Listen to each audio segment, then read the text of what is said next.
অনেকদিন আগের কথা। কোনো এক এলাকার পাহাড়ি অঞ্চলে আল্লাহর এক নেক বান্দা বসবাস করত। তিনি তার দুনিয়াদারি ত্যাগ করে আল্লাহর ইবাদতে সবসময় মগ্ন থাকতেন। এভাবে তিনি দুনিয়াদারি থেকে দূরে নিজেকে সমর্পণ করেন। তিনি যে জঙ্গলে বাস করতেন সে জঙ্গলে বিভিন্ন ধরনের ফলের গাছ ছিল। তার প্রধান খাদ্যই ছিল সে জঙ্গলের বিভিন্ন প্রকার ফলমূল। একদিন তিনি আল্লাহর কাছে প্রতিজ্ঞা করেন। হে আল্লাহ, আমি আপনার কাছে প্রতিশ্রুতি করছি, আমি ওয়াদা করছি এই গাছগুলি থেকে আমি কোনো ফল পেড়ে খাবো না।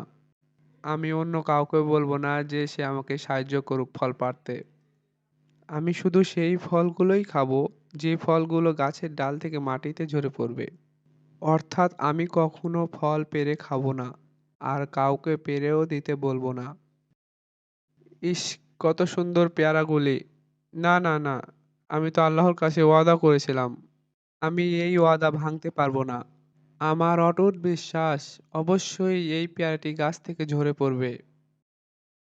এভাবেই তিনি শুধুমাত্র যে ফলগুলো মাটিতে পড়ত সেগুলো খেয়েই দিন পার করতেন। আল্লাহ তাআলা তার একদিন পরীক্ষা নিতে চাইলেন। 5 দিন হয়ে গেল, কোনো ফল আর গাছ থেকে মাটিতে পড়ে না। এ অবস্থায় তিনি ক্ষুধায় কষ্ট পেতে থাকেন।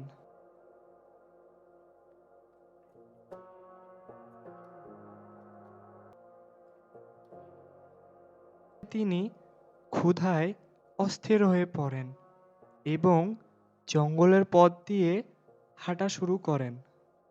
হাঁটতে হাঁটতে তিনি একসময় একটি পেয়ারা বাগানের সামনে উপস্থিত হন।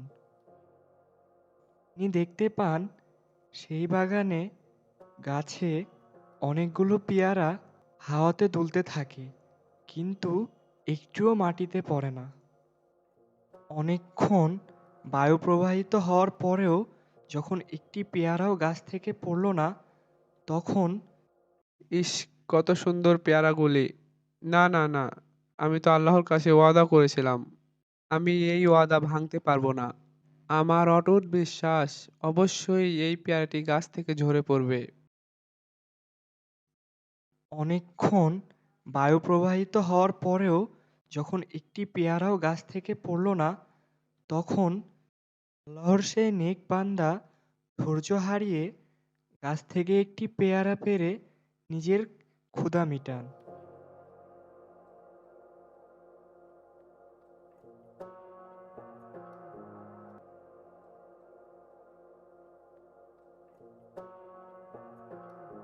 এরপর তিনি জঙ্গলের একটি স্থানে আশ্রয় নিলেন, যেখানে আগের থেকেই কিছু ডাকাতের দল সেখানে অবস্থান করছিল, যারা গ্রামের লোকদের অন্যায় অত্যাচার ও লুটপাট করত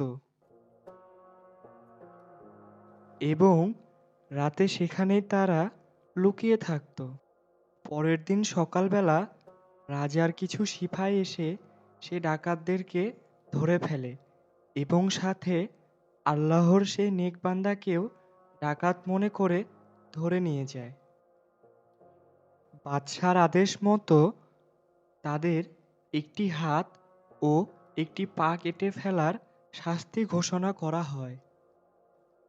রাজার হুকুম মতোই ডাকাত দলের সকলের একটি হাত ও একটি পা কেটে ফেলা হয়। ঠিক একইভাবে আল্লাহর সেই নেক বান্দার একটি হাতও কেটে ফেলা হয়। জল্লাদ আল্লাহর নেক বান্দার পা কাটতে যাবে, এমন সময় ঘোড়ায় করে একটি লোক সেখানে উপস্থিত হন। জনাব, থামুন!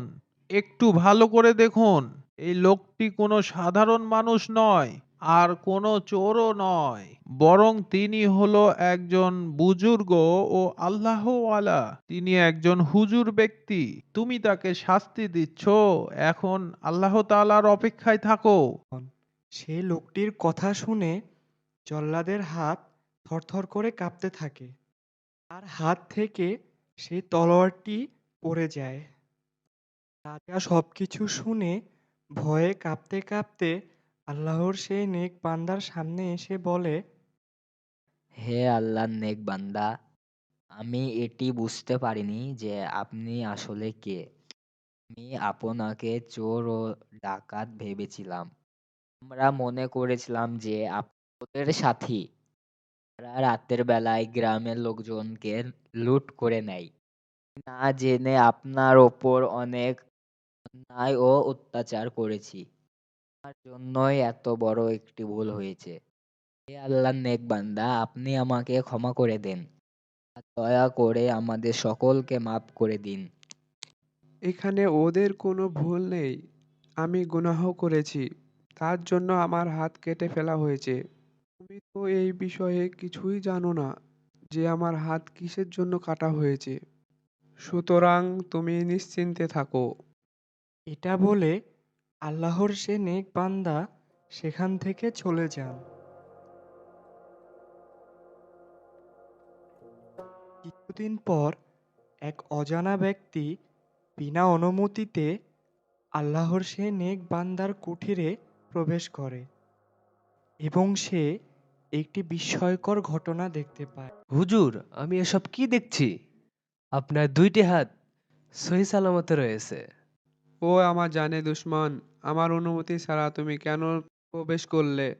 তুমি যখন এসেই গিয়েছো, তাহলে আমার পাশে এসে বসো।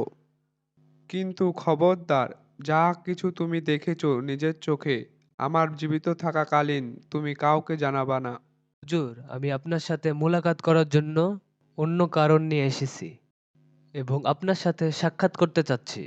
আর আপনার কাছে জানতে চাচ্ছিলাম যে এমনটা কি হয়েছিল যে আপনার অনুমতি ছাড়া আপনার কুঠিতে প্রবেশ করি। হুজুর, আমি ভুল করেছি, আমাকে ক্ষমা করে দিন। আমি তো শুধু আপনার সাথে মোলাকাত করতে এসেছিলাম। আমি যদি আগে জানতাম বিনা অনুমতিতে আপনার কুঠিরে প্রবেশ নিষেধ, তাহলে আমি এই দুঃসাহসটি কখনোই দেখাতাম না। আমি কথা দিচ্ছি, এই ভুল আমি আর কখনোই করব না। দয়া করে আপনি আমাকে ক্ষমা করে দিন। এর কথোপকথনের মাঝখানে কিছু লোক সেখানে উপস্থিত হয়। তারা সমস্ত ঘটনাটি জানতে পারে। তারা এটি বুঝতে পারে যে তিনি আল্লাহ তাআলার নেক বান্দা। তার ওপর আল্লাহ তাআলার বিশেষ রহমত রয়েছে। মানুষের চাওয়া বা না চাওয়াতে কোনো কিছুই ঘটে না। তিনি আল্লাহর দরবারে হাত তুলে কান্না করতে থাকেন এবং আল্লাহর কাছে দোয়া ও ক্ষমা প্রার্থনা করতে থাকেন। হে আল্লাহ, আপনি ভালো করেই জানেন আমি এটা যতটা গোপন রাখার চেষ্টা করছি, আপনি ততটাই প্রকাশ করে দিয়েছেন। আল্লাহু আকবার, সুবহান আল্লাহ।